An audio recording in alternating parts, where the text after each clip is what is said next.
खूनी चुड़ैल का आतंक। विप्तापुर नामक एक गांव था। उस गांव में मीनू नाम की एक लड़की रहती थी। वह अपने माँ बाप की अकेली संतान थी और उसके माँ बाप उससे काफी प्रेम किया करते थे। उसकी उम्र 5 वर्ष थी। वह पढ़ाई लिखाई में काफी होनहार थी। गांव के सभी लोग उससे प्यार किया करते थे। उसी गांव के करीब एक वीरान जंगल था। उस जंगल में एक खूनी चुड़ैल रहती थी। वह हर गांव में कोई भी रूप बदलकर आया जाया करती थी। नहीं छोड़ूंगी किसी भी गांव वाले को। और मौका मिलने पर वह गांव के लोगों को रोज अपना शिकार बनाती। उसकी दहशत से पूरा गांव डरा हुआ था। पूरे गांव के लोग इस कदर डरे हुए थे कि वे एक दूसरे को ही चुड़ैल समझने लगते और हमेशा एक दूसरे पर शक किया करते थे। एक दिन वह चुड़ैल एक छोटी सी गुड़िया का रूप बदलकर गांव के एक रास्ते पर पड़ी हुई थी। उसी रास्ते से गुजरती एक छोटी सी बच्ची अपने साथ उस गुड़िया को ले जाती है। उसके माँ बाप उस गुड़िया को अपनी बच्ची के साथ देखते हैं और उससे पूछते हैं कि मीनू बेटी, तुम यह गुड़िया कहाँ से लेकर आई हो? माँ बाबा, मुझे ये रास्ते पर पड़ी मिली है। बेटे, ऐसे ही रास्ते पर पड़ी कोई चीज नहीं उठाते। माँ बाबा, मुझे तो ये गुड़िया बहुत पसंद आई और मैंने इसे उठा लिया। अब मीनू वह गुड़िया लेकर अपने कमरे में जाकर रख देती है। उसके बाद रात के 12 बजते हैं तो उस गुड़िया से हंसने की आवाज आने लगती है। मीनू उस गुड़िया को देखती है तो वह गुड़िया हवा में उड़ने लगती है और वह गुड़िया मीनू को लेकर गायब हो जाती है। इधर मीनू के माँ बाप अब मीनू को बुलाने के लिए जाते हैं तो यह देखकर डर जाते हैं कि मीनू तो अपने कमरे में ही नहीं थी। वे दोनों मीनू को इधर उधर खोजने लगते हैं और अंत में थक हार कर वे गांव के लोगों को इसके बारे में बताते हैं। फिर मीनू के माँ बाप आपस में कुछ खुसर फुसर करने लगते हैं और कुछ देर के बाद शांत हो जाते हैं। गांव के लोग अब कहने लगते हैं कि लगता है मीनू को वह खूनी चुड़ैल उठाकर ले गई है, जो गांव के लोगों को उठा ले जाकर खा जाती है। गांव वालों की बात सुनकर मीनू के माँ बाप काफी दुखी हो जाते हैं और वे हताश होकर जमीन पर गिर जाते हैं। उनको जमीन पर गिरा देख गांव वालों की भीड़ उमड़ने लगती है। चारों ओर लोगों के चेहरे पर भय और चिंता को देखा जा सकता था। अरे भाई, बेचारी के साथ बहुत बुरा हुआ। अकेली ही लड़की थी उनकी, भगवान उसकी मदद करे। सही कह रहे हो भाई, बहुत बुरा हुआ। मैं तो भगवान से प्रार्थना करता हूँ कि वह सही सलामत हो।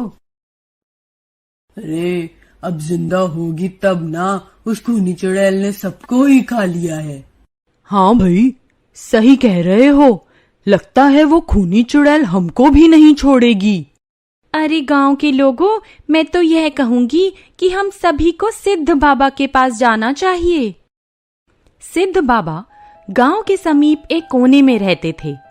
वे शांति का जीवन व्यतीत करते और उनके पास सिद्धि भी थी, जिसका प्रयोग वे दूसरों के दुख को समाप्त करने के लिए किया करते थे।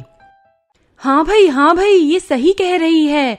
हाँ भाई, ये सही कह रही है। अब गांव के लोग सिद्ध बाबा के पास उस खूनी चुड़ैल से छुटकारा पाने के लिए जाते हैं। मीनू के माँ बाप भी उनके साथ हो लेते हैं और वे खूनी चुड़ैल से अपनी बेटी को पाने के लिए चल देते हैं। इधर सिद्ध बाबा गांव वालों को देखते हैं तो वे उनके यहाँ आने का कारण पूछते हैं। मीनू के माँ बाप कहते हैं, बाबा, हम आपके पास बहुत ही आशा लेकर आए हैं। आप हमारी मदद करें। हमारी बेटी को खूनी चुड़ैल उठाकर ले गई है। ठीक है, आप चिंता ना करें। आपको मेरा साथ देना होगा। जैसा मैं कहूँगा आप वैसा ही कीजिए। हाँ बाबा, आप जैसा कहेंगे हम वैसा ही करेंगे। फिर मीनू के माँ बाप और गांव के अन्य लोग सिद्ध बाबा के साथ हो गए। बाबा अपने पास कुछ अभिमंत्रित चीज को लेते हैं और गांव वालों से कहते हैं, आप लोग डरना नहीं, आज उस खूनी चुड़ैल का आखिरी दिन है। अब वे उस घने जंगल में जाते हैं और उस खूनी चुड़ैल को ढूंढने लगते हैं। उधर वह खूनी चुड़ैल जो मीनू को गुड़िया बनकर उठा ले आई थी, वह उसे एक बरगद के पेड़ से नीचे टांग देती है। मीनू जोर जोर से रोने लगती है और वह चुड़ैल उसे खाने के लिए बड़ी जोर से भयानक हंसी हंसने लगती है और अपने मन ही मन कहती है कि आज तो मुझे एक नरम और स्वादिष्ट मांस खाने को मिलेगा। उसकी भयानक हंसी और मीनू के रोने की आवाज को सिद्ध बाबा सुन लेते हैं और उस ओर चल देते हैं। साथ ही वे गांव वालों को कहते हैं कि गांव वालों, आप लोग जैसा मैं कहूँ वैसा ही करना। बस जब मैं अपने पास अभिमंत्रित चीज को उस पर फेंकूं, तो आप लोग में से कोई एक उसकी चुटिया काट लेना और ध्यान रखना कि कोई भी लापरवाही ना हो, नहीं तो वह खूनी चुड़ैल अपना बड़ा रूप धारण कर लेगी, जिसे काबू में करना बहुत ही मुश्किल होगा और तुम सबको खा जाएगी। सभी लोग किसी न किसी पेड़ के पीछे जाकर छिप जाओ और जैसा मैंने कहा है वैसा ही करना। सिद्ध बाबा की बात सुनकर सभी गांव वाले अपना सिर हिलाकर उनकी बात का समर्थन करते हैं। अब सिद्ध बाबा उस जगह जाते हैं जहां वह चुड़ैल उस मीनू लड़की को खाने के लिए ले जाती है। तभी सिद्ध बाबा उस चुड़ैल को कहते हैं, ठहर जा दुष्टा, ठहर जा। अरे खूनी चुड़ैल, ठहर जा, आज तेरा आखिरी दिन है। तू इस बच्ची को छोड़ दे, नहीं तो मैं तेरा नामो निशान मिटा दूंगा। आज तो मजा ही आ गया। शिकार आज खुद मेरे घर में आ गया।